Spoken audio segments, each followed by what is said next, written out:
Richard Lush is here today.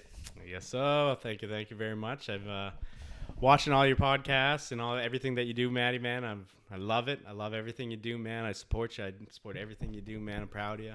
Keep it rolling. Thank you so much, right, dude. It's good to meet you. No, I'm just kidding.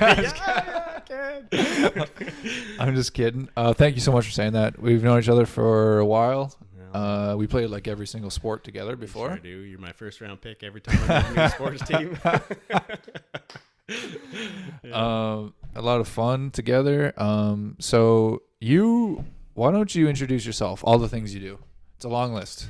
All right. So I'm Richard Lush. My traditional name is Gipuamakiwanu. So that means eagle dancer in Mi'kmaq. So my lineage comes from Lennox Island. And I'm pretty proud of being a Mi'kmaq man, though, you know, my skin and my hair and my eyes don't really reflect that. It's they call me kind of a spy essentially sometimes because I have white skin, but I'm full status Aboriginal. So my auntie's Chief Darlene Bernard. She's been a huge leader in my eyes for a long time. And originally I was born in Winnipeg, Manitoba. A lot of people don't know that now, but I consider myself an islander because this is my home. This is where I spent most of my life for. So I came here when I was like 10 or 11. You know, I started playing football. I actually hated the sport football when I was young because I was a little chubby fat kid, and I hated running around, right? So I hated it. I hated anything about it. Played soccer, played karate or joined karate. I did all the sports. I quit all of them. I said, you know, I ain't running. I ain't joining that stuff.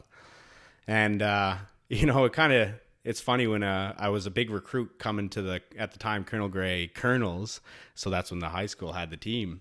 And that was the first thing I joined when I moved to PEI. And I met, you know, a couple of my best friends to this day, you know, Dave Clark and Mike McVeigh and stuff. These are guys that they just kind of like, hey, we're not from here. Hey, let's meet this guy. Let's mess with this guy. So it's funny. The first time I ever met Dave, we were supposed to like fist fight, you know, so I grew up in a different time in Winnipeg. Winnipeg is like very poverty place. You know, I had a real hard upbringing growing up. You know, I couldn't have a bike. You know, like every time I got a bike, it got stolen. You know, you'd have to be careful walking around the streets at night because at the time it was like it was years and years of murder capital of Canada. So, and it was just because Native people were killing Native people all the time, and it was really devastating. You know, because for a long time I grew up thinking I was one thing. You know, thinking I was like Métis because I'm French and all this stuff. My last name's French, and in Winnipeg, they look at Aboriginal people almost as like the lowest of the lows, you know, and with such vast ethnicity out in Winnipeg, it's really discouraging to see that. And you see the closest reservation in Winnipeg is like Chief Peguis, which is a little bit of time away from there. So there's no Aboriginal people that are really connected to their roots and their culture. And when you come to PEI, Prince Edward Island, Abequid, it's not like that. They're so Mi'kmaq here, so culturally rich. They're proud of who they are. They're proud to be Mi'kmaq. They're proud of their leadership. They're proud of their communities that they build. You know, so it went from being, you know, oh yeah, I'm Aboriginal, to being like, I am Mi'kmaq. You know, and I'm proud to be Mi'kmaq. I'm from Lennox Island First Nation. That's where my auntie's chief. You know, and I'm so proud of her, and I inspire to be following her footsteps and along the way, kind of thing. So, you know, I grew up. Majority of my life in Prince Edward Island, and you know, I grew up off reserve, so it's a little different when it comes from on reserve and off reserve. You know, when you leave the reservation, it's you're still supported, and and your family's still there, but it's almost like they want you to stay on the reservation. You know, they don't want you to grow and develop and flourish off reservation, which is okay. Like some people grow up on Lennox Island, Scotchford, Rocky Point their whole lives, and they're proud of everything they've done, and that's wonderful. But would you say that's most reservations that are that way? Or they kind of is kind of like an unspoken thing, or is like kind of like a it's like, so a lot of different communities, a lot of different provinces, they have something called, we have it here as well, called the Native Council. So they represent off reservation Aboriginals, you know, indigenous people. Okay. And so the second I leave Lennox Island, because I never actually lived on Lennox Island. I got to live there in the summer times with my aunties a couple times, but that was about it. So I never actually got to live in Lennox Island and grow and thrive there. But the second you leave, there's certain things that you don't get anymore. Like there's certain support systems that you're not kind of entitled to anymore. But thankfully, with the leaders of the last 10 years, 15 years or so, those are starting to sway a little bit more and back into equality for all Indigenous people, and I say Indigenous because Mi'kmaq, we're in Mi'kmaq, so this is the home of the Mi'kmaq people, but that still encompasses all Indigenous people, like there's still people from Cree, Ojibwe, Maliseet, they're all still in Prince Edward Island living here. So it's a really complex system, and I'm proud of everything that I've kind of gained, because yes, I've had the support of my First Nation, my band, and my family and stuff, but it was a lot of walking in my path my own way. So it was a lot of building yourself as a community role model, and building yourself to be essentially this brand where you're proud of yourself. Like the Mi'kmaq people, they're so proud of their culture, and that's why I love to be Mi'kmaq myself, because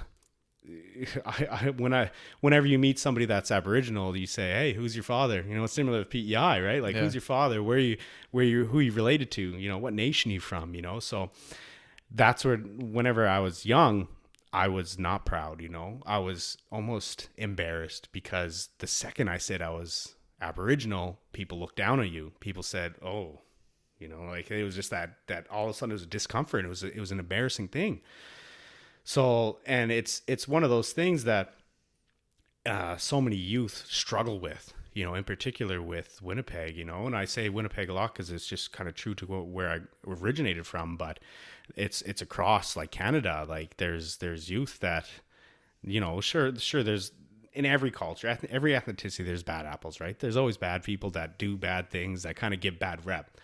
But there's so much more good people. There's so much more good, thriving people and flourishing people, that people get so focused on these little bad things, and all of a sudden that just outshines the positivity. And, people get so fixated on the negative, right? So for me, like I have 3 younger brothers, Sean, Keegan, and Warren, and, I love those boys with my heart, like my whole everything to me, right? So it was a big thing for me to continue to try to be a role model for these kids, because growing up, I had Aboriginal friends in Winnipeg. They're my brothers, they're my kids that I grew, like literally played in the play plan with. And fortunately now, recently, I just lost one last week, so due to suicide. And it's just I've lost 2 really close friends in a month to suicide, that are my age, 30 years old, 31 years old.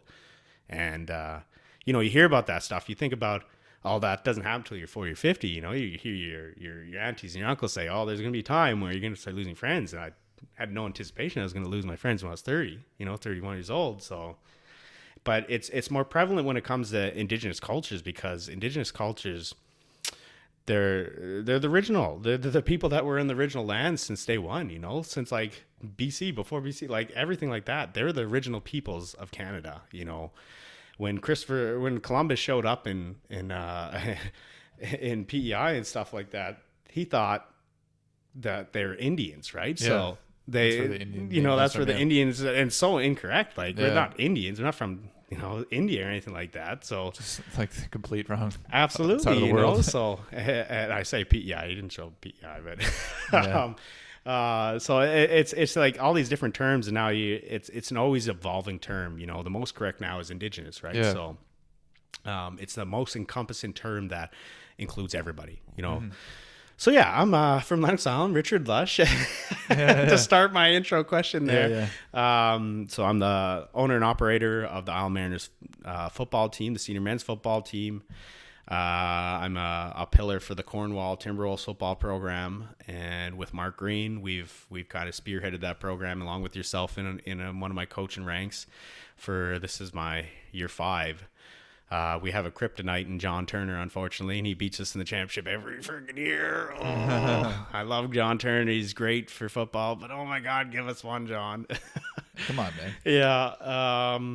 I was one of the original creators with Megan Ferguson. We created the Island Demons Football Senior Female Football Club not last year, the year before now. Super cool. Which, super proud of that.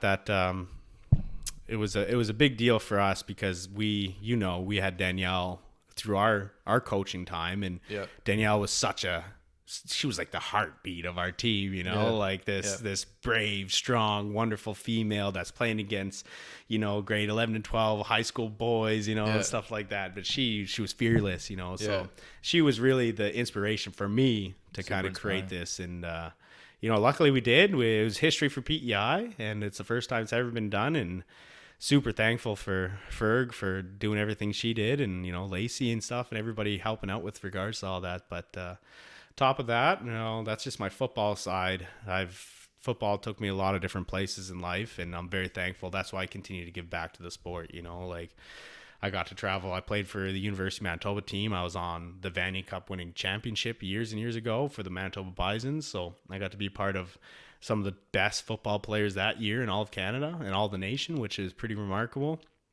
To then, getting my shot at professional football. I played a little bit of pro arena for a team in Atlanta. So I played a couple half season there, which was pretty eye-opening for me. And then I got recruited out to Hamilton for the Steel City Patriots and Coach Cause. And he took me and my friend Ryan Payne. We were 25-year-old men, graduated from Holland College, just won a championship with the Holland College Hurricanes. It was my last game as a Hurricane, and I ended up I don't know what happened. The football gods were really praying down on me that day. I had 15 tackles, a sack, and I got the game-ending interception to kind of win the game for us, which was... That's a good ending, man. It was a great kind of capture of my last game, and I don't really suffer from anxiety or anything too often, but when I got the game-ending interception, everybody ran out to pick me up, and I couldn't breathe. I was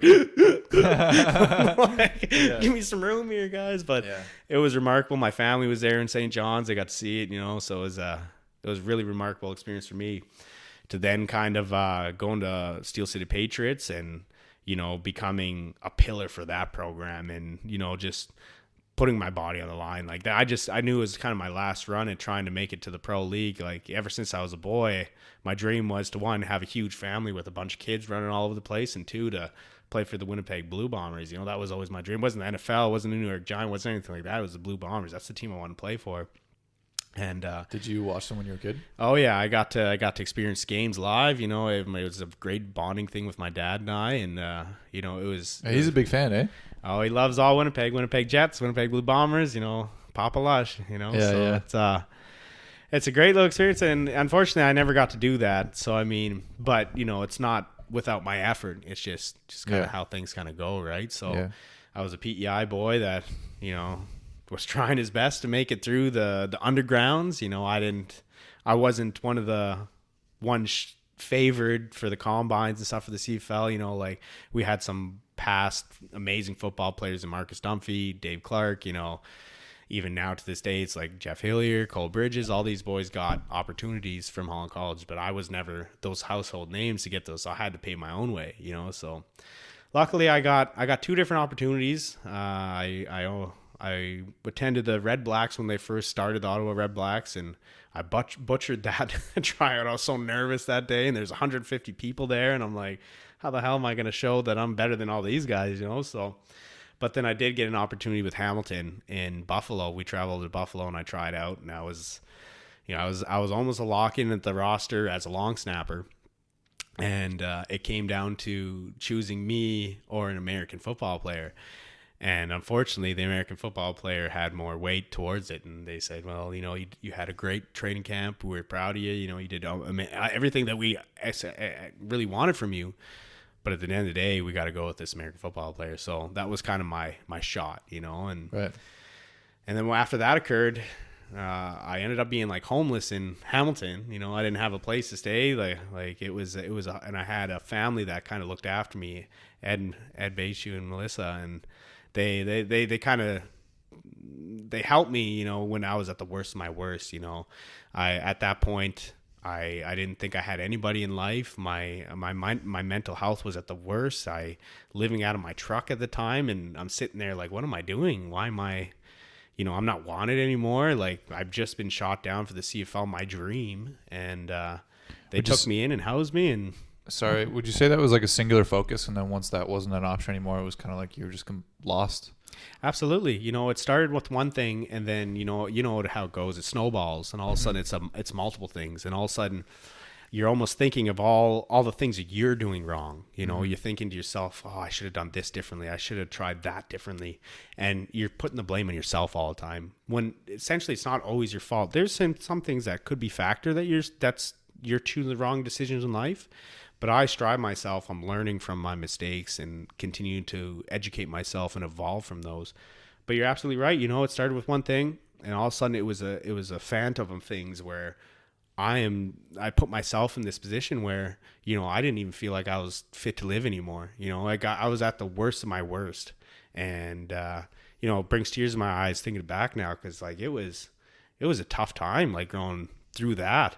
And it really kind of turned you into the man you are, because like trials and tribulations of life, you got to keep going, right? Like, I mean, I just talked about losing my two close friends about last Saturday. That hits hard for me. One of my original friends that I was born with in Winnipeg, one of my first native friend, Christopher Campbell. We were literally, there's three of us. There's Darcy Coop, Christopher Campbell, and myself. Darcy has spina bifida, so we always had to watch over Darcy a little bit more. So he was kind of our little, he was like a little huncho for us, right? So, but Chris and I, like Chris was a little bit older than both of us, so Chris kind of always defended us, and I got bullied like first 15 years of my life. Like if it wasn't neighborhood bullies, it was at the school. I'd come home with black eyes all the time. Like I was getting beaten. Like it wasn't just like casual making fun of you with jokes or anything. It was severe at one point. So I went from going up and upbringing like that. Mom and dad would always see these like bumps and bruises. They'd try their best to talk to the teachers and stuff. But at the end of the day, the bullies aren't going to, if they're getting more attention like that, they're going to keep going. Right. So, but I had this friend, Chris, like, and he would defend me. He would like see some stuff happen to me, and he'd go and scrap with these kids. Right. And like, he'd get beaten up, but he'd be like, no friend is going down without me defending him. Right. And then I think it was about, I don't know, 6 years ago now, like, it's funny how the world works sometimes. I was actually on my way to Hamilton to try out for the pro team. And after the Hamilton trip, I was like, I'm going to go to Winnipeg. I'm going to go see my friends. I haven't seen them in a long time. It's good to go back. And the day I got back to Winnipeg, I got the call from one of my best friends, Adam. And he's like, hey, man, Chris is gone. And I'm like, what are you talking about, Chris? It's like 5 a.m. Because every time I arrive in the airport in Winnipeg, it's Adam and Chris and usually my friend Braden. They're all there waiting at the bottom of the Winnipeg airport waiting for me. And for some reason, Chris wasn't there that time. And I'm like, oh, that's so strange. He called me, told me he passed away. And I'm like, it's funny how the world works, because like I wouldn't have been there, if it were any other situation or how things have played out. But my trip wasn't now just to go for a visit. Now I was there for a funeral, of my best friend that I grew up with. So, and he was a very liked man. Like he was the life of the party. He was one of those guys that you could talk to him about anything and he'll give you advice, whether you like it or not. And to lose one of your original friends that you kind of grew up with, it's just like, it's devastating, like it hurts me now. And like I grew up with his mom. I considered his mom my mom. I consider his sister my sister, like stuff like that. So you go from thinking one expectation where you're coming down for a celebration, and all of a sudden it flips, Complete opposite. And you're there for a different reason, and it was hard. It was a difficult time. And Shelly, his mom, like looked at me as a son. So he had about, I don't know, 800 to 1,000 people at his funeral. Right. And they didn't have enough seats for everybody. It was remarkable. And she asked me to do the one and only eulogy for the whole thing, so I had to.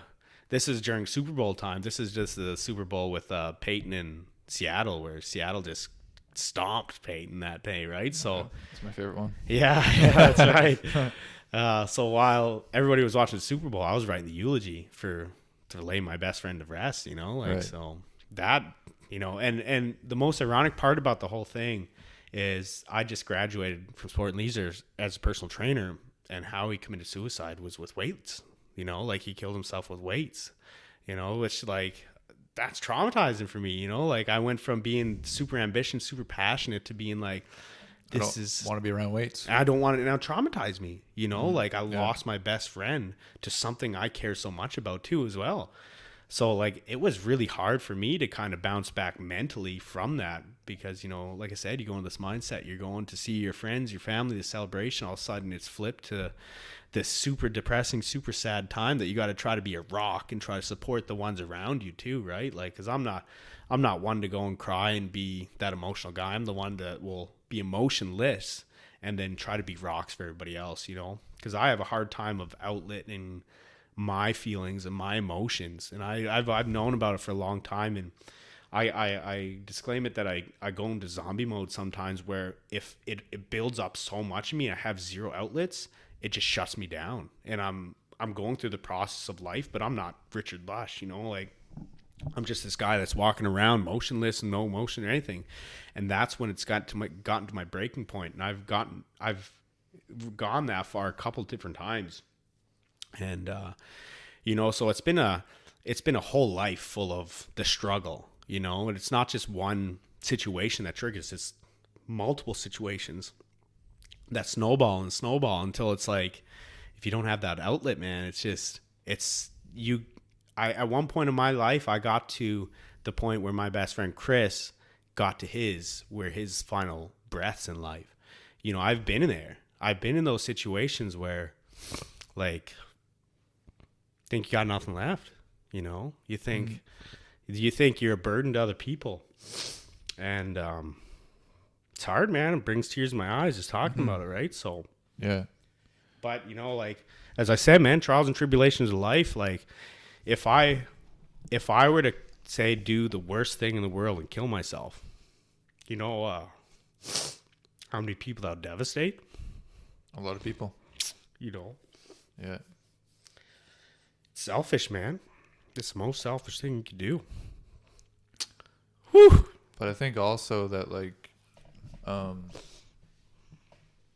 you know, it's not to be taken lightly, like, where the mind can go and how it can go there. Like, the best way it was described to me, you know, and I think I've been close maybe a few times, but it's like, it's kind of like tunnel vision. Yeah. Absolutely. You can't see anything else. Can't see anything else, absolutely. And the only way, all you can see is that you're in pain, and the only way out of pain is to end it. You're right. And before I mentally broke down there, holy, it's been a while. Yeah. What I was getting at was like, if I were to do something like that, it's not only, you know, my parents, my brothers, it's the community members, it's the indigenous community. It's like my friends, my football family, you know, like, so you're totally right, man. You think you're in this tunnel where there's no other way but out. Mm-hmm. And it's the easy way out, you know. Life is hard, man. Life is hard. Every day it's a struggle. Mm-hmm. Every day that there's going to be something new in life that you have to work through, and you have to continue to work through and grind, you know, because if you don't, you know, you're either going to get left behind, or your friends and your family, your support system going to pull you back up and like, let's go. You got this, you know? That's why it's so important to have that support system in place. And a lot of Indigenous youth in particular, they don't think they have that support, you know, because as you may or may not know, there's addictions and alcoholism run through Indigenous cultures across North America. And it really stems from hundreds of years ago, whenever the Europeans were introduced to Indigenous folk. And they did a trade. So they had trades where the Indigenous folk would give them, you know, fur skins for blankets and stuff, give them medicines. Because traditional, if you find somebody that's in very well with traditional medicines, they can almost heal anything. Like it's miraculous what they could do. And it started with that, and all of a sudden the Europeans were trading alcohol, and they're trading all the bad substances, and it stemmed from the addictions, and the alcoholism stemmed from that, because the Indigenous people then, oh, wow, this makes me feel different. I'm going to keep doing it. I'm going to keep doing it. All of a sudden you have families that are just addicted to alcohol and addicted to smoking tobacco in the negative, right? Like, tobacco was never, ever used to inhale, you know, unless you're in a sacred pipe, but that was only used for rituals and certain things. So like a lot of different cross references were carried through years and years and years ago, that eventually it's intergenerational trauma that's been carried on to this day. You know, like it affects a lot of indigenous families. So when you're an indigenous youth and you have that tunnel and you're stuck in that tunnel, and your support system's supposed to be your family, right? But sometimes maybe your mom or your dad are suffer from alcoholism, right? So they're drunk, and maybe they're the reasons why you're depressed. Like it's so much harder for them to be like, I see the positive light at the end of the tunnel. I could kind of retain myself back, and I could get up and go. And that's why for a long time it was a crisis for Canada that Indigenous youth were just committing suicide. And especially up in the north, in Iqaluit and stuff like that, they're just, because you only have limited sunshine, so it's dark all the time. You're not seeing any positivity. You're seeing your father, maybe your brother, your sister, your mom, your auntie, your uncle are all alcoholics, and there's no positivity, right? So that's the only way they get to that tunnel, and then they're stuck and fixated. And then all of a sudden we've lost another youth, so it was a huge deal for a couple of years there. And I mean, it's still a big issue, and we're affected by it in Prince Edward Island too. Like, there's youth that feel like that right now, you know. So I mean, coming back that full circle, like if I were to do that, the amount of ripples would have happened there would have been just devastating, So it would have been the most selfish thing I could have ever done. But you know what? It just goes to show that, not that I'm Superman, but every superhero, every role model, every like champion of the world, they're human too, right? They suffer from these things, though I may not be vocal about it. Maybe I should be, maybe I shouldn't be, but everybody suffers from these things. Everybody goes through hard times, and doesn't mean you need to be medicated. Doesn't need to go to a doctor and get medication. Some people are reliant on that, and that's okay too. And sometimes it's very needed, but there's a lot of different ways that you could find yourself, and you could find the positivity in life. And for me, I found culture. I found tradition. I smudge every day I can, because smudging cleanses yourself, cleanses your body, your mind, your soul, and gives you kind of a fresh input on things. So if I smudged this morning because I knew I was going to be, for my job at L'nuey, I'm an engagement officer. So I right now we're interviewing elders across the island to determine a process to kind of give the Mi'kmaq power to determine who's Mi'kmaq. That's kind of the big opportunity for us here in PEI. So I smudged this morning because I knew I need strength. I knew I'd need strength to hear, because when I'm meeting with an elder, I'm not just meeting about the 9 or 10 questions I'm going to ask for. I'm going to meet them, and they're going to throw some things at me that I may not be prepared for. There's still elders in Scotchford First Nation, Lennox Island First Nation, Rocky Point, that are still dealing with residential school trauma. That's not the last residential school was closed within, I think it was like 15 to 20 years ago. That's not very long ago. No. We were alive at that point. Yeah. So there's some individuals that have that trauma or deal with that trauma every day. And some elders are so ashamed of their culture now because of that trauma that they're dealt with, that they don't even want to share experiences, traditions, or anything like that. I know a wonderful elder. He's been a huge pillar for me since I've been in PEI, and he's been sober he'll tell you, I think it's 19 years now, maybe even longer than that. And he'll tell you firsthand, and I look to him he's getting old now, so he doesn't really give me super great advice anymore. No, he does. He always gives me good advice. He's slacking on the advice. Yeah, but he's a warrior, and I look to him, and he speaks fluent Mi'kmaq. And in PEI, I could probably count under 15 to 10 people that speak fluent Mi'kmaq. Okay. And this is the land of Mi'kmaqi, right? So to see that language kind of dying. So he speaks fluent Mi'kmaq, but he will not teach it because he's so traumatized with regards to what happened to him in residential school.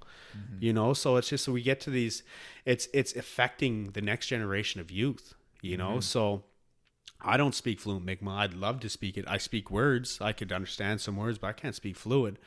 And I'd love to be able to pass down to my next couple generation of kids and be like, hey, this is what hello means in Mi'kmaq. Deluisi, that's my name is, Gipu, that's eagle, like all these things. So there's a lot that I talked about there. So I don't know how you can stem from these questions.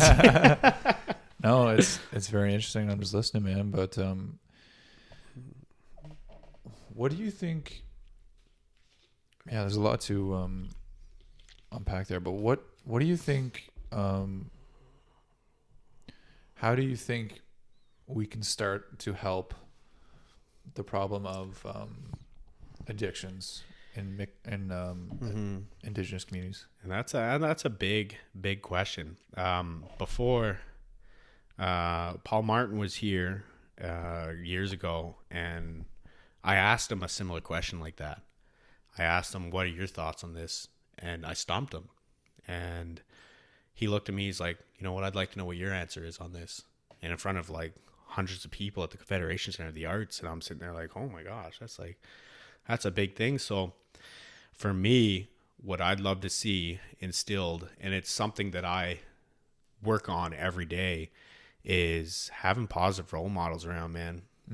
Like putting positive role models in environments and situations where they're going to succeed, and they're going to succeed in the eyes of the youth, and the youth are going to see these role models being like, I could do that one day.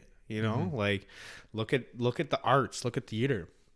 If I go to the Lennox Island right now and be like, hey, you kids want to have a career in the arts? You want to try to be an actor? Like, yeah, right. There's no money there. There's no way I get a job there. And it's the true. Like, there's a video right now online where it's I can't remember the show. It's like America's Best Dance Crew or something, like one of those shows. And an indigenous troupe went on there, and they're hoop dancers, they're grass dancers, they're phenomenal dancers, just brilliant. I'm a hoop dancer, and I was just in awe of these guys. And they put on this remarkable performance, and the judges were like, bravo, like standing applause. That's so amazing. I'm so happy I got to witness that. And then when it came down to moving on, they're like, well, I don't think it's going to stand well with hip hop, and I don't think it's going to, so they got denied. And I'm sitting there like, are you kidding me? Like these young men put their hearts on their sleeves and showcase this beautiful culture and this beautiful dances.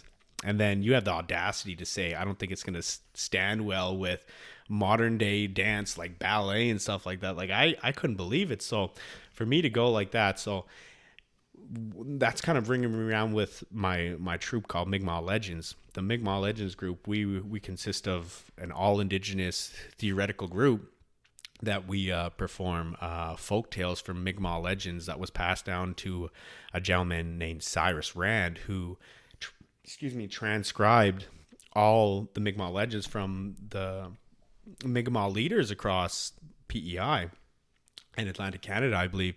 So Cyrus Rand was the only one that could write. So he wrote down these legends, and it was documented, that eventually passed down to myself and my mom, Julie. And Mom made, I think it was 9 or 10 poems out of some of these legends, which then created the first segment of Mi'kmaq Legends. And Mi'kmaq Legends was, I think it was in 2010, 2011. That was our first show we ever did. And the director at the time, Kathy Elliott, may her soul be rested, she took this show and created it and put it into a stage and gave 8 or 9 kids an opportunity to showcase their culture on the stage, and not only get laughs but also teach people the lessons of these legends, because every legend in that whole thing had a reason for why they're there. For example, the legend of Agabligamooch, the rabbit, so that the rabbit was always kind of known to be a trickster. He'd always played games and tricks on people, right? So this legend of how the rabbit got its long ears. So originally the rabbit had 2 short ears, back in a long, long time ago, and a real small bushy tail. And he kept playing games and all these different animals across, because if you know anything about Mi'kmaq culture and the folklore, is Glooscap. He was the first man created by the Mi'kmaq people, and he was created from the red mud from PEI, so he was able to morph into different animals and stuff as one of his special traits in life. So anyways, he was the rabbit was playing all these tricks and games, and Glooskap found out that he was playing these games, and he decided, you need to treat people how you want to be treated.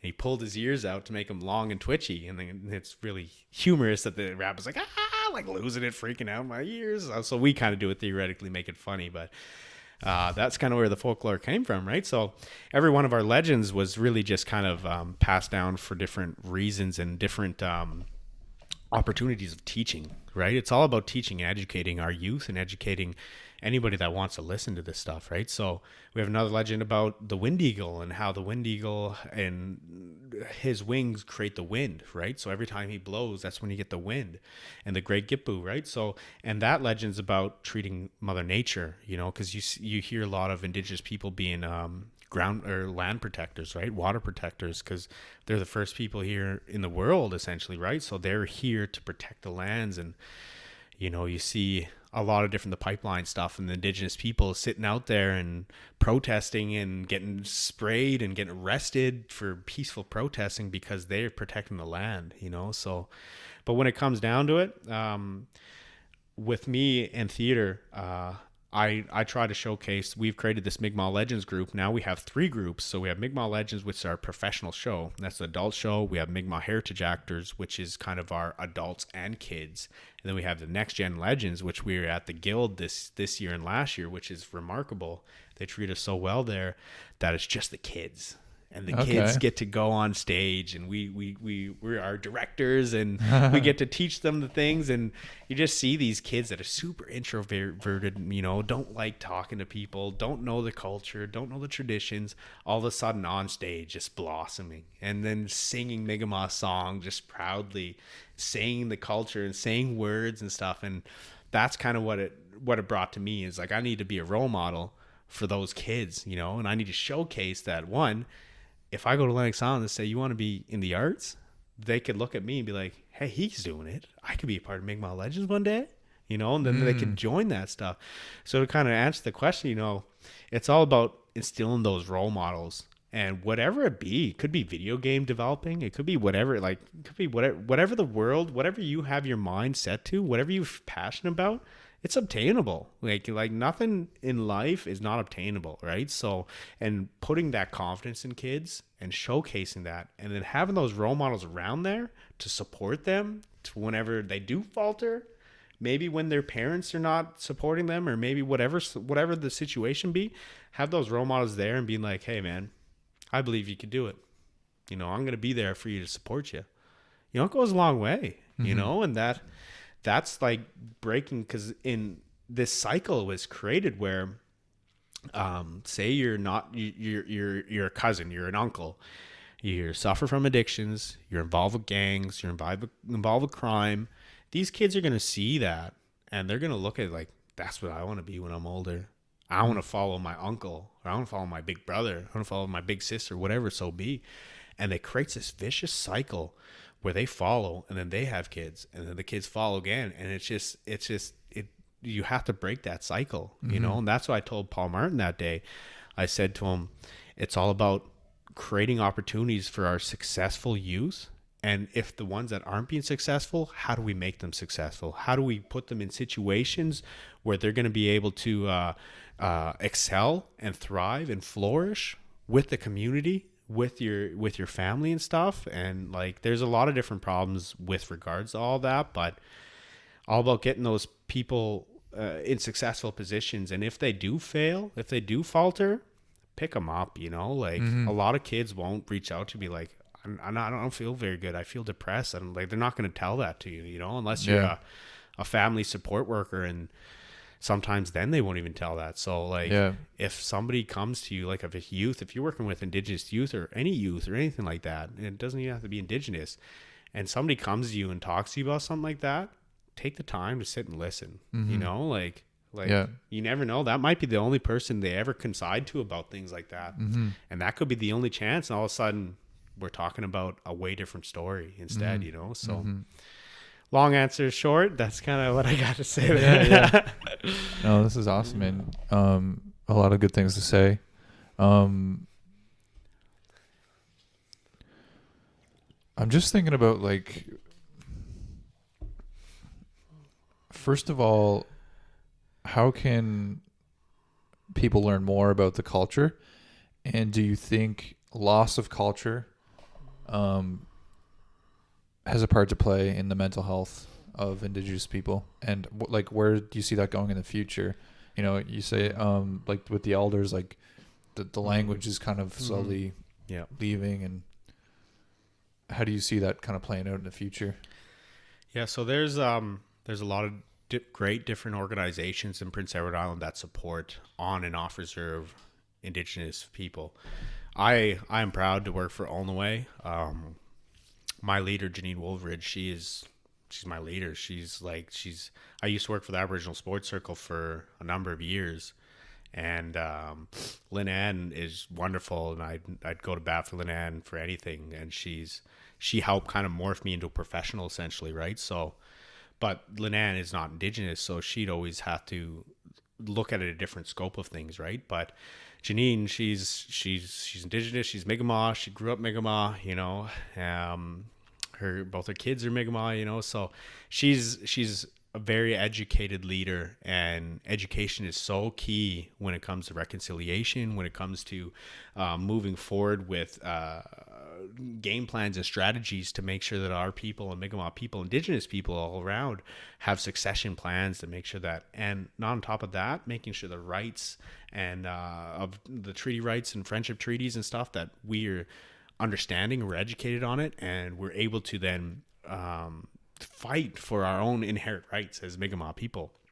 So for me, L'nuey is a huge block when it comes to getting our people educated back into their own culture, because sometimes, like, you may have youth that have grown up their whole life that don't practice Mi'kmaq traditions and cultures. You know, we have sacred medicines and sacred trees and stuff that have just kind of disappeared from PEI just to the improper use and improper harvesting of our practices and stuff. So, and that's just because there's no education.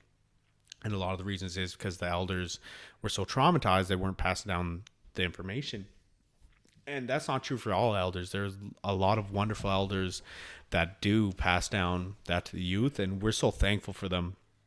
But, you know, when it comes to building our culture back up and giving our people the voice again, it just comes down to the organizations who represent the Mi'kmaq in PEI, you know, and giving them the platform to essentially defend the Mi'kmaq and showcase that, you know, we're here and we're proud and we're here to continue to pass our generation, pass our knowledge and our teachings.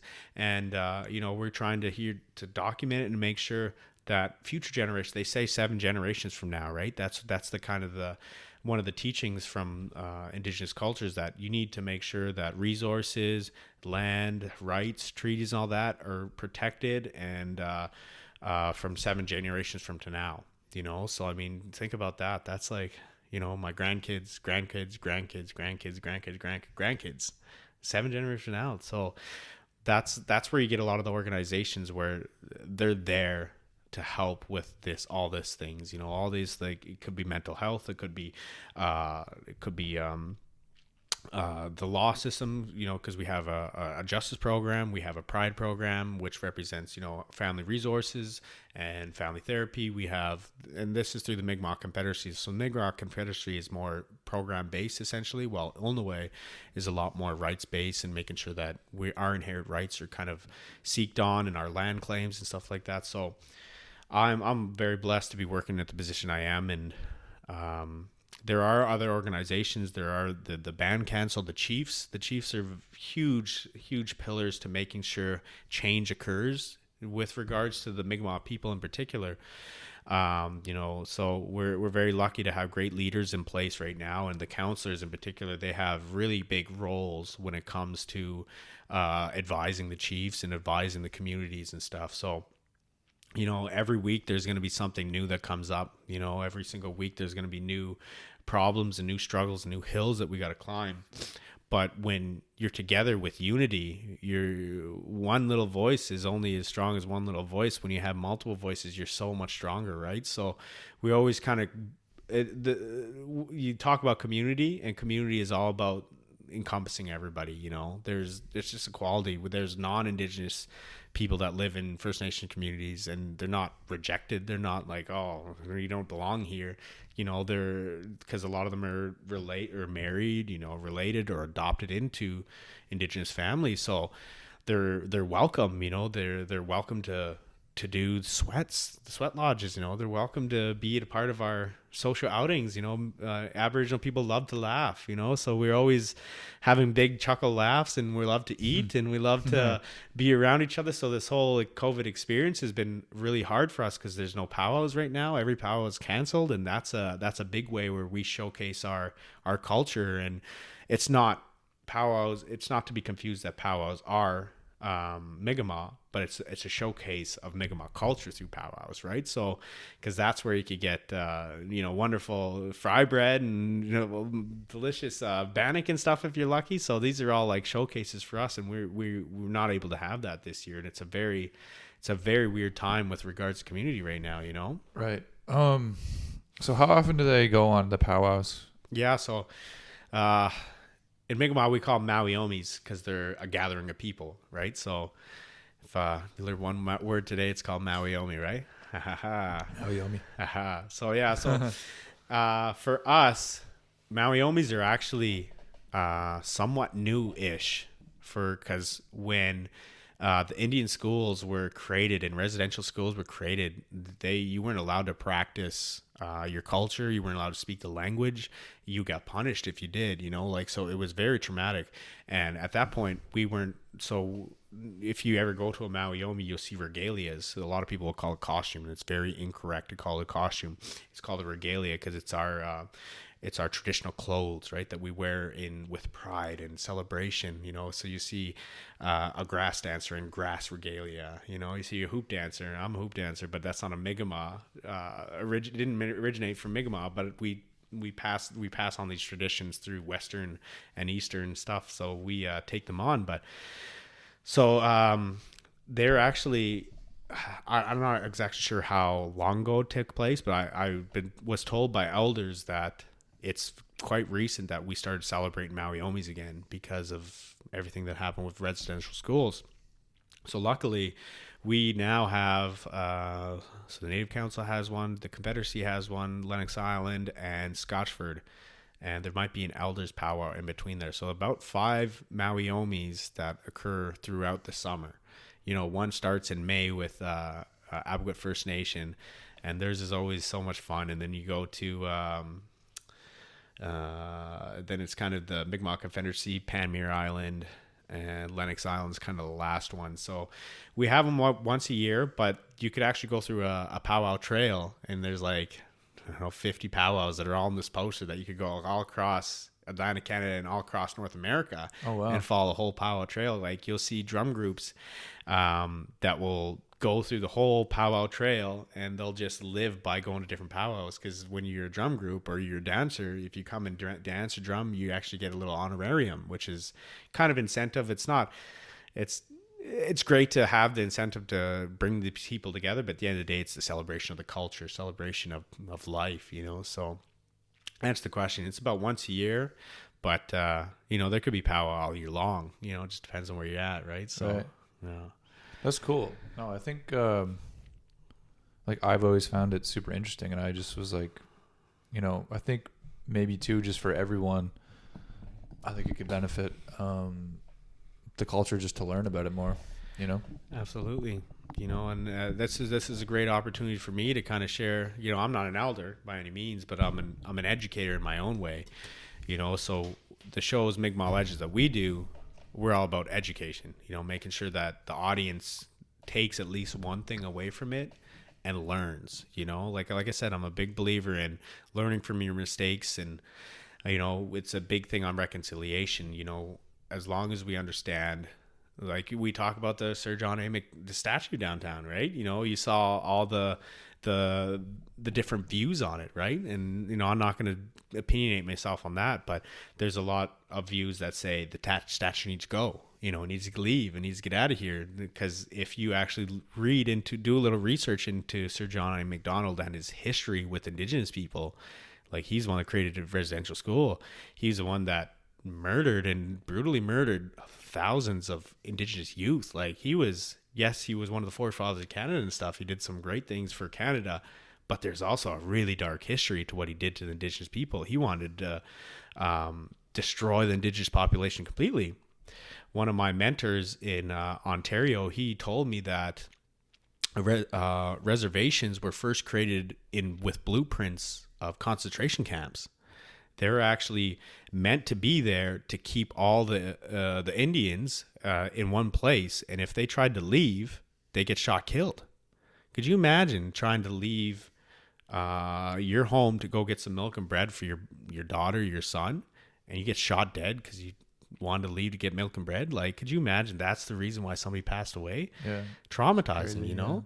And that's like it's really interesting to the whole dynamic now, because reservations have turned into communities, and they have flourished and blossomed into communities. But originally they were created to keep everybody there, you know. And it's really interesting because I grew up off reserve, right? So I didn't get I got support, like I said earlier, but there's a lot of different venues where I didn't have as much support as some other people had support, and that's okay. It built me to the man I am today, and I'm proud of who I am. But it's like we flipped this switch where at first they're built to keep everyone there, you know, but now in today's generation, everybody wants to stay there because they built this proud community, and it's wonderful, you know. But you really should see a lot more indigenous people flourish and leave and, you know, build community everywhere and, you know, blossom into all generations and all populations, right? So it's really interesting to see the dynamic of how it originally was created and kind of what it is today now. Yeah. You know. Well, that's interesting. Do you think that is like the ultimate goal, or like the healthy step is to flourish and to leave the reservation and go build community elsewhere?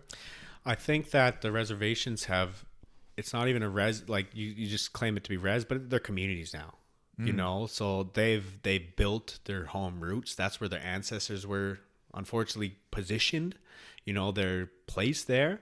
But they're so grounded there now, man. It is beautiful. It's beautiful to be like the Atlantic Island, Scotchford, and Rocky Point are beautiful First Nations. You know, I go there and I just feel pride everywhere, you know, and it's just a proud place. Makes me proud to be there, you know, just to think that my grandmother Maggie, who passed away really young, walked on these lands. You know, I never got to meet her, you know, but she's where my Atlantic Island roots from. She gave birth to my mom, Julie. You know, so it's really cool to walk around there and be like, huh, you know, my grandmother, my grandfather, my great grandfather, my great grandmother all walked these lands, you know. So it's interesting to see. So there's so many views that you can look at it, but in today's world, they've just flourished and they've turned whatever that bad term Sir John A. kind of had in mind and what they wanted to do, they turned into their own. And now it's our beautiful communities, you know, that we are growing and thriving with, right? So with the great leadership from our leaders, so it's really interesting because I grew up off reserve, like I said, so I got to see it in a different viewpoint, right? I went to, you know, Colonel Gray. I went to my brothers went to Queen Charlotte and all like that. So we got to grow up off reserve, and we weren't looked at as like native people. We were just looked at just as people, right? So, and I had a lot of great friends that didn't, you know, use race or anything like that. But I mean, I'm not going to get myself in trouble and talk about racism and stuff in PEI, but there is racism in PEI and it still exists. And, you know, my roommate Shane, he's from Toronto, but he has Jamaican heritage and he understands racism exists. And, you know, that's why you see Black Lives Matter movement and Indigenous Lives Matter. They work so well together because we're both in the same boat, right? Like, so there's racism everywhere across in the world, unfortunately. And I hope that one day that it won't be like, we won't talk about it and stuff like it, and we'll all live with equality and we'll all be treated fairly and correctly. But, you know, in today's world, it's unfortunately a problem. And there's situations where, you know, like I've seen racism. It's funny even now, like, because like I say, I have white skin, I have green eyes, my head's bald, so it's like people think that they could just make jokes to me and stuff, and I'm sitting there like, you do know I'm like like 100, like 50% Mi'kmaq, right? And they're like, oh, ooh, you know, like gets taken aback a little bit. It's like, it's not okay to be racist, man, just because you think this is a safe way to be racist. So it's about, it's about standing up for those little voices, and like if you have a platform to use it, like use it in the right way. We're getting there's in PEI we have, well, not in Canada or maybe across the world, perhaps it's the Black, Indigenous peoples of color. So that's like the Black and Indigenous and everybody else, peoples of color. They're all kind of created this wonderful group where they meet and they talk about issues that's kind of occurring and stuff. So it's every day it's a battle when it comes to that stuff, and you got to make sure you're on the right side of it. Like, because I mean, yeah, I don't see color, I don't see anything like that. Like, sure, my roommate Shane's from Jamaica, but I see him as my brother. That doesn't mean anything to me. So exactly. So it should be. Yeah, but every day you got to be, if you could try to be successful in one thing every single day, if you try to learn one thing every day or help, or my one of my closest friend Dave, we created CANWILL training, and like I was talking earlier, like we created this preface of I can be better, I will be better. So you pick one thing every single day that you're going to be educate yourself better on, you're going to improve on. It could be fitness, could be mental health, it could be education, it could be any of those things. Pick one thing, get better at it every single day, and you're going to continue moving forward. The second you stop your feet and you don't continue to move forward is when you become stagnant. And when you get stagnant, that's when those negativity thoughts come through in your head, and that's where you get back into that tunnel, and you slowly get crept and snuck into this tunnel, and then you're trapped, and then all of a sudden we're at that emotional point where I was at earlier today, where if you don't think there's going to be a good tomorrow, like, so if you don't have that support system, it's going to be really hard for you to get out of that tunnel, and all of a sudden you're going to make the worst mistake of your life, and the most selfish thing to do. So like I said, like you got to fixate one thing. For me today, I prayed that I was going to listen to the elders with a full like clear ears. I was going to have a full heart in my body, and I was going to have the eyes where I was going to see and help them anywhere I could. I mean, I'm one man, I'm one voice. I can't take away 100 like years and years of trauma, but I could sit and listen, and I could listen, and you could tell me everything that you want to tell me, and it's going to be safe, and it's not going to go anywhere else besides our conversation, And I don't know, maybe that's why Mom and I are having success with it, because we're just trusting people, like that's just, I base my entire life off karma,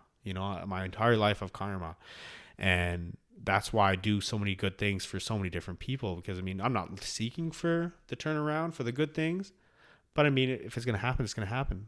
I've gone through some really hard times this past year in particular.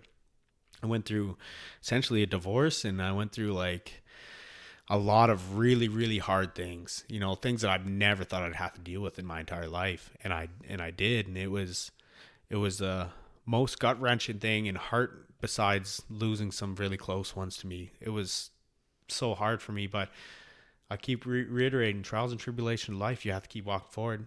Pick one thing, get better at one thing, educate yourself in one thing, be a voice for someone one day, whatever that's all be every single day, find that positivity.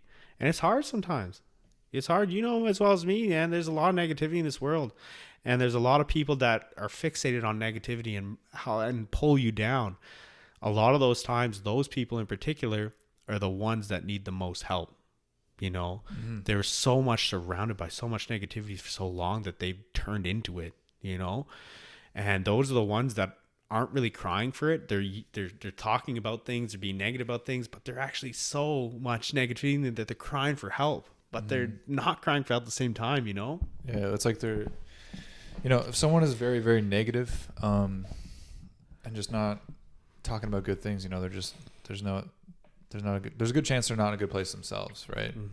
Or if they're doing negative things, or like harming someone else with negative things. Yeah, and I'm sure with your podcast, you've had a tremendous amount of success stories here. You've heard a lot of really good things. Yeah, and I've been listening too, man. They're inspiring to me. That's why I keep coming back, because you give people opportunity to share their story. you know, and that's very valuable for this world because, like you said, man, if somebody's dealing with a lot of negativity in life, they're stuck around it, and those are the ones that need it the most, and they're just crying out in their own ways, you know, like so. Yeah. But I've said this a few times, and in my experience, you know, it's been proven on this podcast, but in my own experience too, and you know, it's just everybody thinks that they're alone in the struggle. mm-hmm. And like what you said earlier about everybody experiences it. It's just a normal part of the human condition. Mm-hmm. You're gonna feel sadness, depression, anxiety. Some people feel it way more than others. You know, there's a spectrum, and but like everybody has to go through it as a normal part of life, and thinking that you're alone leads to a bad place Mm-hmm. every time. And it's super, super common. And that's kind of like was the idea behind this podcast was like, if they can have people on and share their whole story, you know, we can all realize that we're all human too. That's what it is, man. You know, like we all think that we're all just like, you know, especially with social media, we all just think we're like, oh, they got it all figured out. But it's like we all feel that same way inside, right? We're all human, right? Yeah, you hit the nail on the hammer right there. Social media, like it could be a big front. It could be the biggest front. Yeah. You know, like I personally know couples that post things all the time. Oh, we're so happy. Look at our lives. When you actually go to their house and they're like both suffering from depression. They're miserable. Yeah. You know, and they're in that tunnel. So. And what I'm thinking about this lately is like, it's not necessarily that social media is causing these problems, although it might if you're looking at it a lot, but it's like it's kind of a symptom of like overuse and like not living in reality and not posting.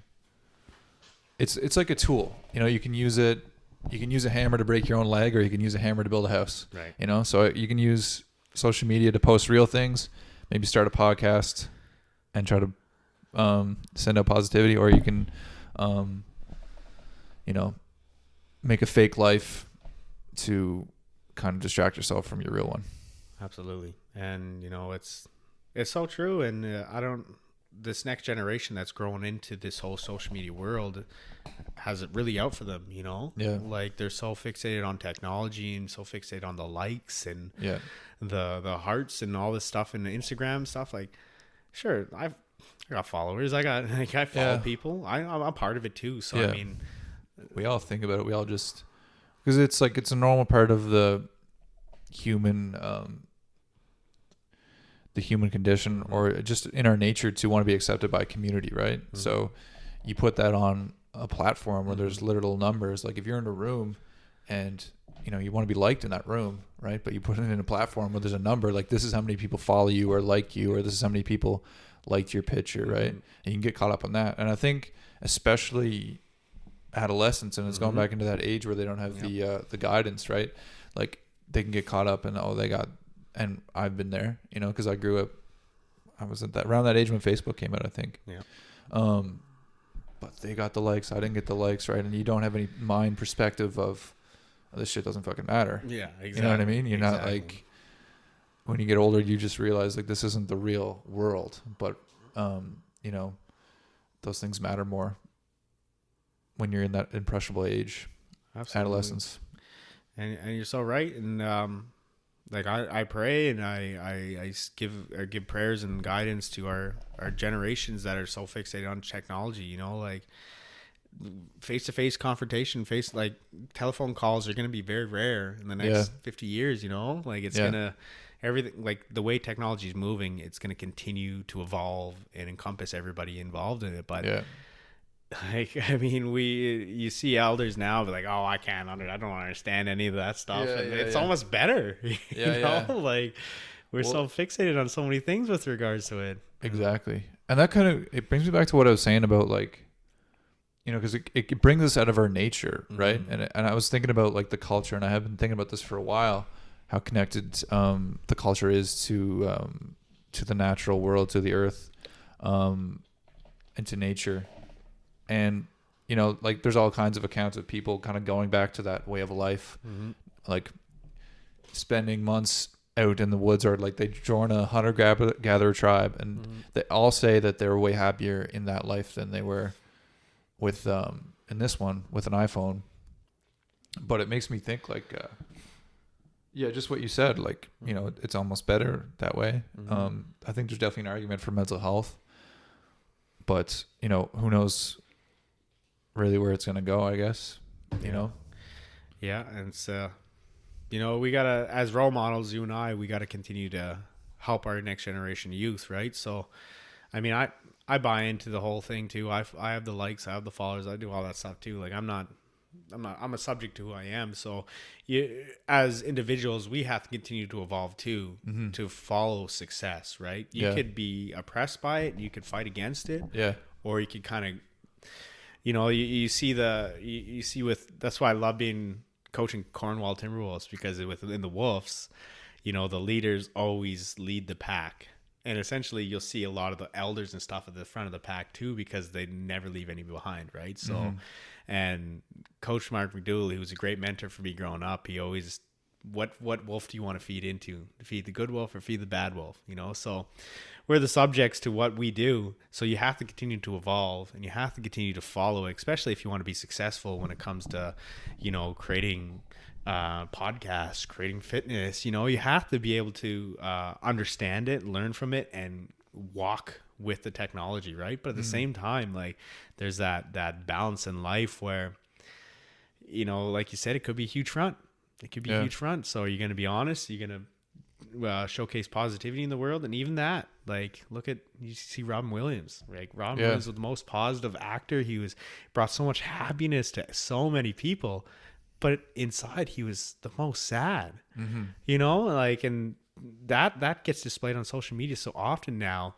But you can't see those little messages. You can't see those little fake smiles because you think they're authentic, you know? And but you're right. There is that mental health balance with regards to it. And, you know, there's going to be a whole job force in 10, 15 years of how do we now work with these generation of youth that have grown into it, and that they're, you know, passing away and committing suicide or all these things. So how do we stop that? How do we prevent it? What do we do to repress that? You know, so it's really interesting, man. So the more I kind of learn about mental health, and you know, a lot of it has to do with connection, connection to each other, and connection to our natural environment. You know, and it just going back to what I was just saying, it just makes me think about technology and having that balance. And then, you know, as a youth, not having that any kind of guidance in that direction, it'd be easy to get lost in it. Right. Yeah. I mean, you and I grew up into technology. You know, we were kind of the first forefathers when it came to the experimentals. You know, I grew up in Nintendo and stuff like that. So that was like, I was the guinea pigs essentially. Right. Yeah. So Nintendo too.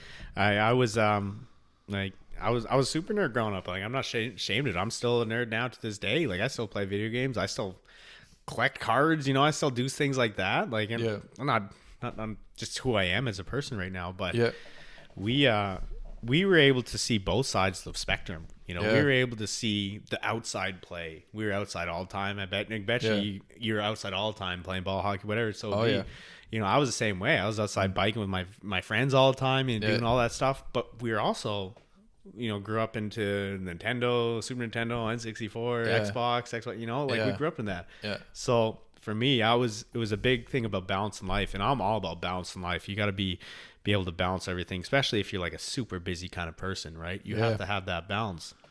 Because if you don't, like, if the one sways the other side, like, you're going to be out of whack. You're not going to be doing the same things that you shouldn't normally be doing, right? So it's crazy too. Like, if you let one thing slide, it can just throw off everything. And you know, good to nothing. Yeah. Right. You know, and I deal with that a lot because with all the jobs I do, all the teams I coach, all the different things I'm a part of, you know, it's like really easy to be swayed in that wrong direction. All of a sudden everything's going down the drain. Especially with like sleep. Yeah. Like, dude, like, and I didn't say this when we started, but I was like, you know, I've thought about it a lot. Like, you're one of the most hardworking, like, dedicated to community members I've ever met in my life. Like, when, like, just like, if you've been around this guy on a football field or any of the programs he's done or any of the jobs, like, he's always doing 100 things. So going back to that, like, I think time management is huge, probably, right?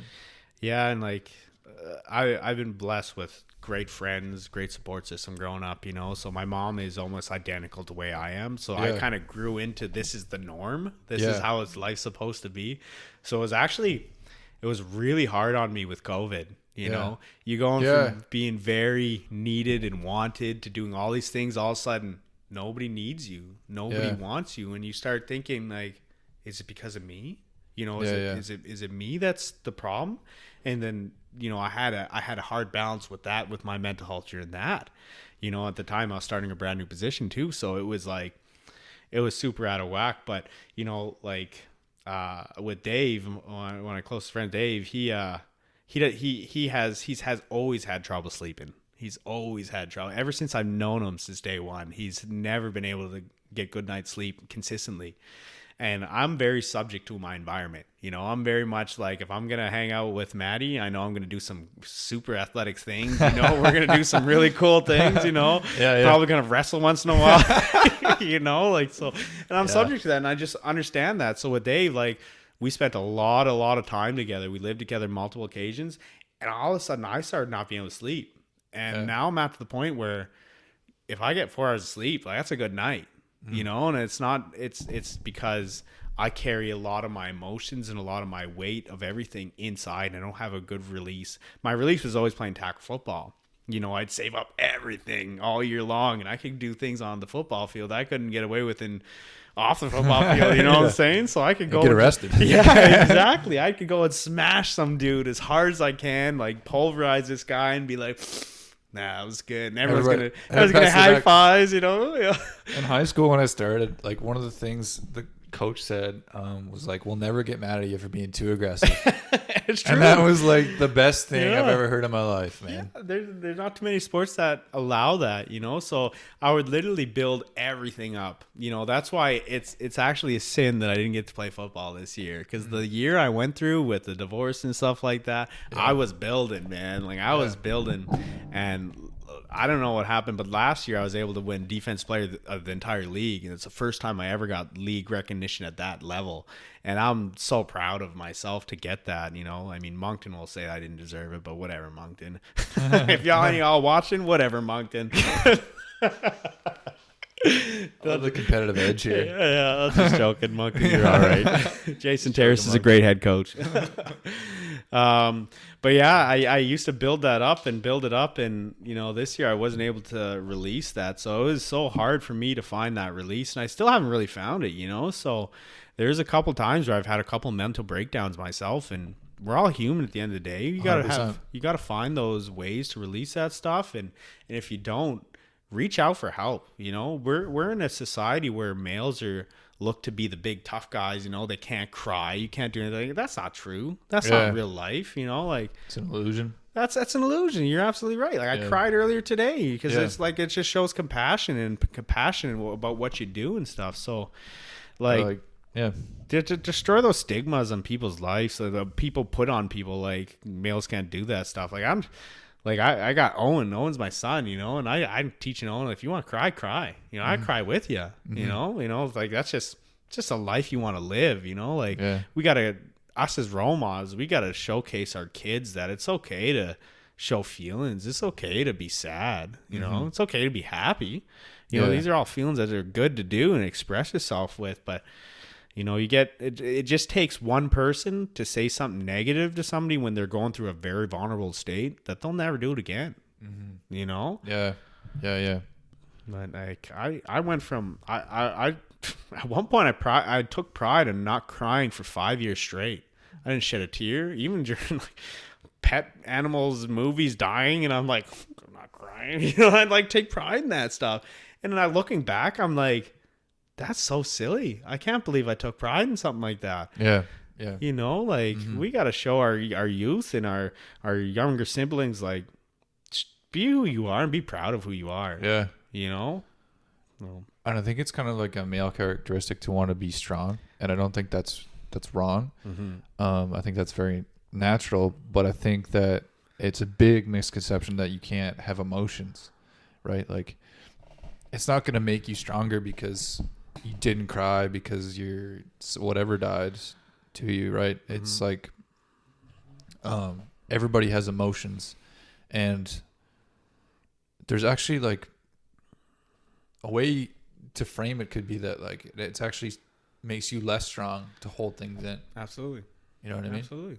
Because it takes more strength Yep. to let things out than it does to hold it in. Uh-huh.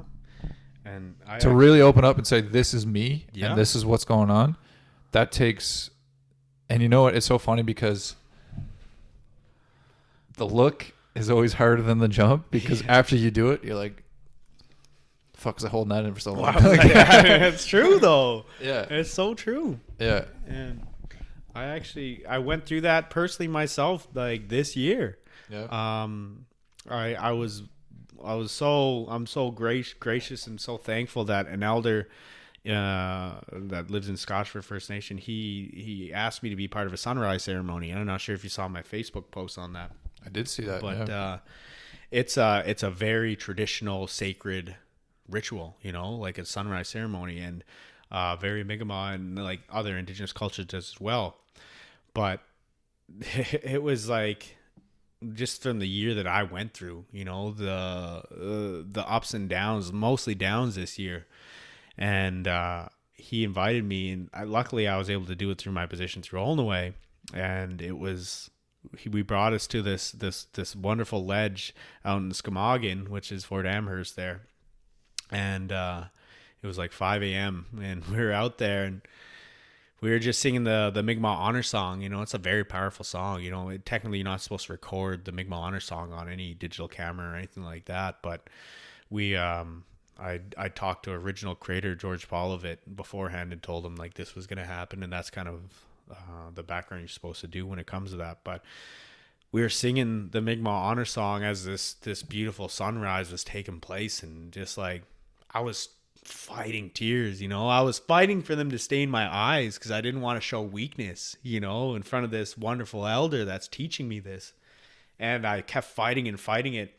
And then towards the end of it, in Mi'kmaq culture and indigenous culture, some are different when it comes to this, but one of the highest gifts of respect is an eagle feather, because the eagle is so rare, right? To get a feather is very, very rare. And if I were to go to see an eagle feather on the ground, I couldn't go up to it and be like, this is my eagle feather. There's an appropriate protocol for you to do that. So I'd have to go to the nearest First Nation community and to whoever the highest regard, could be a chief, could be counselors, whoever it be, say an elders, and say, I found this eagle feather and I know I'm not supposed to take it as my own. I have to give it to you. And the elder may look at that and say, you know what, I'm so thankful that you did that. I'm going to smudge this and I'm going to give it back to you as a eagle feather ceremony. So anyways, we finished singing the Mi'kmaq honor song, and I'm just like, my eyes are full of tears, but I'm holding them back. Like, I'm not crying, right? Because I'm looking over at him and he's not crying. I'm like, okay, I'm going to like stay strong, you know? Like, and then it's all great. And then he starts like pulling out smudge, and it pulls out this eagle feather and smudges and stuff like that. It's just kind of what our ceremonies are about. And then he starts like looking at me and talking to me, saying like how much of a role model I am for the kids, and you know how I'm practicing the Mi'kmaq culture and showcasing it in such a positive light, and I'm like just a pillar for a lot of the Mi'kmaq communities and stuff like that. And I'm just like, what's this guy doing here? You know, like, what are you, like, holding the tears back, just like, you know, it's like a soldier. It's just like stay in your eyes. The whole body's full of tears. Yeah. So and I'm like fighting them, and then he finally presented me this eagle feather, and it was one of the highest respects I've ever received in my entire life. You know, like from such a genuine elder that's so culturally rich to give me this eagle feather, that he just told me the story before we started the ceremony of how he got the eagle feathers. And I'm just like, I held the tears back, and I succeeded. I didn't cry one time. And I told him that after we were leaving, and he's like, he stopped and he turned to me. He's like, why would you do that? You know, why would you hold those tears in? And it's like, I didn't want to show weakness in front of you. I didn't want to look weak. And he said, no, you have it all wrong, Richard. Like, if you want to, your feelings need to come out. With you holding that back in, you're almost like disrespecting me a little bit. Like, I want your emotions to flow, and I want them to just be raw emotions, and don't ever hold the emotions back. If they come out, let them come. And don't ever be not proud of yourself. Don't ever think that you're less of a man. Just let them come and let them express yourself.